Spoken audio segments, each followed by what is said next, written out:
onde hoje fica o Oriente Médio, por um breve período na história, se ergueu o Reino Católico de Jerusalém, fundado e comandado por cavaleiros cruzados. A glória desse efêmero país não foi um grande conquistador aos moldes de Gengis Khan ou Júlio César, nem um reformador como havia sido Carlos Magno. Foi, isto sim, um jovem frágil, consumido pelo mal da lepra, uma doença até então incurável, que colocava o seu portador diante de uma longa e traiçoeira agonia.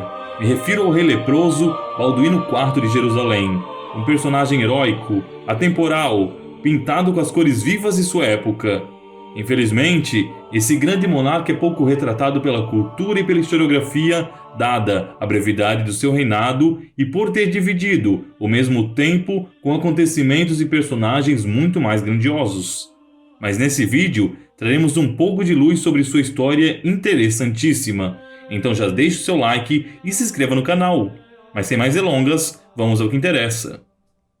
Em 1095, os cristãos responderam às invasões muçulmanas com a primeira cruzada, convocados pelo Papa Urbano II. Os defensores da fé de Maomé haviam iniciado uma agressiva expansão sobre a Europa, a ponto de ameaçarem o Reino dos Francos e a própria Península Itálica, onde ficava o Vaticano. O movimento de retomada das terras conquistadas estabeleceu vários países cristãos na região do Oriente Médio, dentre os quais o mais importante era o Reino Cristão de Jerusalém.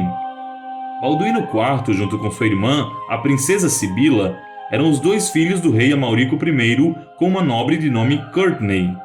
No entanto, o jovem príncipe herdaria o reino numa situação já difícil. Isso porque o casamento do seu pai com sua mãe foi anulado, fazendo os dois se divorciarem.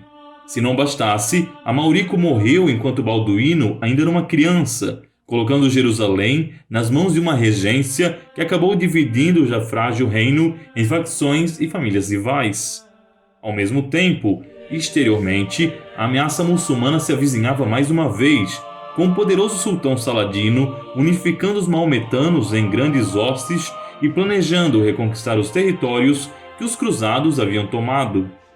Mesmo nessas circunstâncias desfavoráveis, até se podia esperar que Balduíno, ao assumir o poder, conseguisse reverter a situação, unificando seu reino, criando alianças com potências ocidentais e afugentando os inimigos.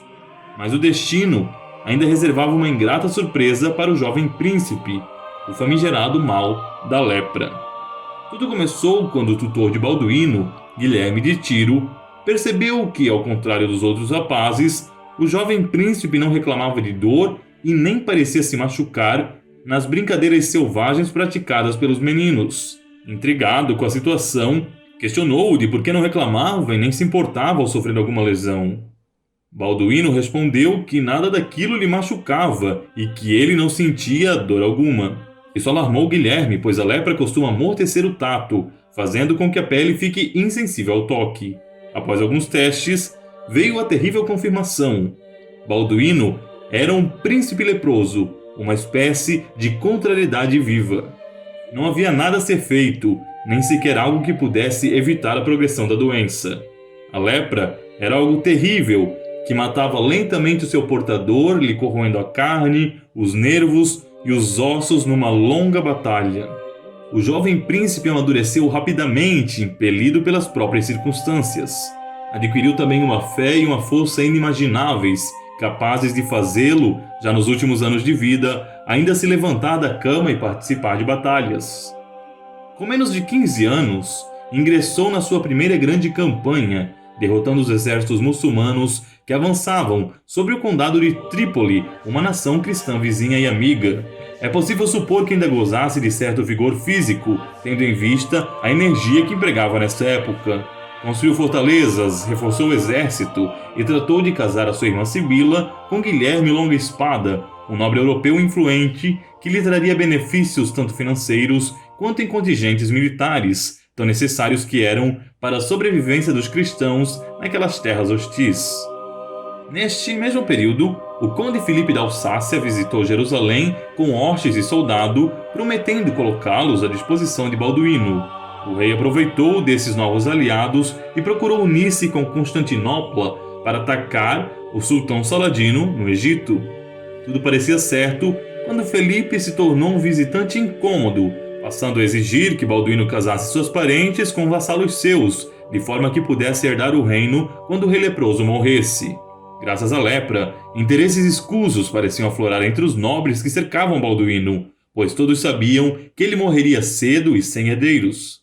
Quando o conselho formado pelos nobres do reino de Jerusalém se negou a isso, Felipe foi embora com seus soldados, rompendo assim a aliança que haviam estabelecido com Constantinopla.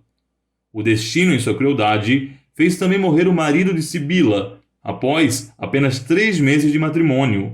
A irmã de Balduíno já estava grávida de um príncipe, que viria a se tornar o rei Balduíno V de Jerusalém.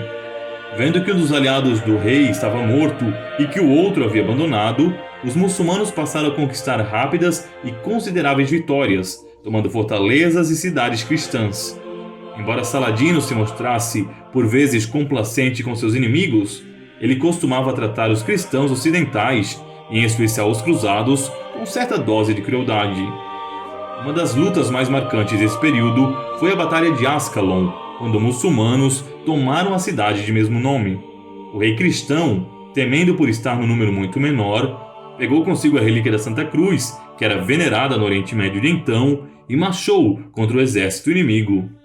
Enquanto lutavam, é dito que Balduíno pôs-se de joelho e passou a orar diante da cruz. Isso inflamou o ânimo dos cristãos, que começaram a reverter a vantagem inimiga, a tal ponto que os muçulmanos debandaram durante a noite. Mas o ápice de toda a ameaça contra os cristãos ocorreu na Batalha do Monte Gizardo. Na ocasião, os soldados cristãos estavam defendendo as terras do norte. Balduíno se encontrava em Jerusalém, acamado, comandando um contingente de reserva de menos de 5.000 homens. O sultão Saladino então se aproveitou dessa ocasião para conquistar a cidade santa, reunindo uma tropa considerável e tomando novamente Ascalon. Ele então, no momento de descuido, permitiu que suas tropas se dispersassem pela região em busca de comida e de saques e continuou avançando com menos soldados do que realmente deveria. Foi então que Balduíno, mesmo vendo a lepra avançar a passos largos sobre seu corpo, partiu ao encontro do maometano, primeiro atingindo os flancos do seu exército e matando aqueles que se encontravam espalhados e depois atacando de surpresa. É dito que a visão do rei leproso, que era carregado pelos campos de batalha numa cama, horrorizou de tal modo os árabes que estes se retiraram imediatamente. Para eles, a lepra de Balduíno era uma espécie de castigo de Deus contra os cristãos. Ver o rei era semelhante a ver uma espécie de monstruosidade folclórica. O escritor Dominique Padi nos dá uma descrição mais detalhada do estado do monarca. Do belo menino loiro que 9 anos antes havia recebido com fasta coroa, não restava senão um inválido, um ser decaído, repugnante. O belo rosto não era mais que placas de carne marrom, fechando 3/4 partes das órbitas, das quais todo olhar fugira para sempre, cortando desse mundo, mergulhando numa noite eterna. Suas mãos elegantes estavam reduzidas ao estado de cotos. Seus dedos amortecidos haviam caído, um após outro, putrefatos. Seus pés haviam tido a mesma sorte e estavam como encolhidos pelo mais cruel dos torcionários chineses. Coberto de placas e bolhas, o resto do corpo não estava diferente para se ver. Este homem, que perdia pouco a pouco toda a semelhança com o ser humano, comunicava-se ainda com o mundo através de uma boca deformada. Pois se o corpo era destruído, o espírito permanecia firme. Ao preço de esforços por vezes espantosos, ele continuava a assumir o seu papel de rei. No entanto, a sucessão ainda era um problema. O rei casou sua irmã Sibila novamente, dessa vez com Guy de Lusignan, mas esse nobre cavaleiro era conhecido por sua crueldade e temperamento explosivo. De fato, após a morte do rei, ele seria o responsável por perder o reino cristão para os muçulmanos.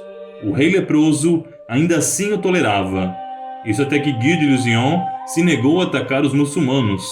Não porque fosse contrário à guerra, já que ele amava as emboscadas e os golpes sorrateiros. O que ele não queria era se aventurar num combate franco, onde pudesse perder seus soldados e talvez até a vida. Tal fato irritou tanto Balduíno que ele retirou a irmã Sibila da linha de sucessão.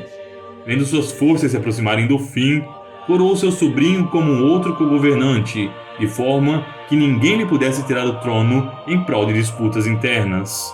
Os últimos meses desse grande monarca foram passados na cama, onde padeceu o mal da lepra, sempre com fé e determinação. Após sua morte, os cristãos perderiam, uma após outra, todas as terras que haviam conquistado. De fato, o respeito e a moral desse nobre cruzado eram tão grandes que o próprio Saladino enviou um emissário em seu velório para honrar assim a sua morte.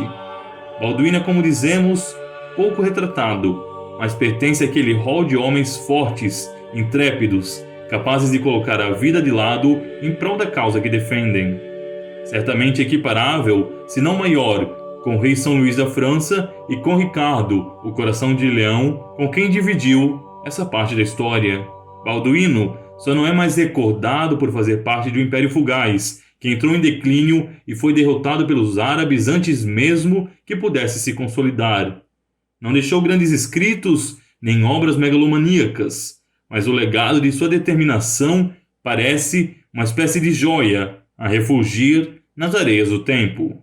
E se você gostou desse vídeo, se inscreva e deixe o seu joinha, pois isso ajuda muito o nosso crescimento. E até mais, se Deus assim quiser.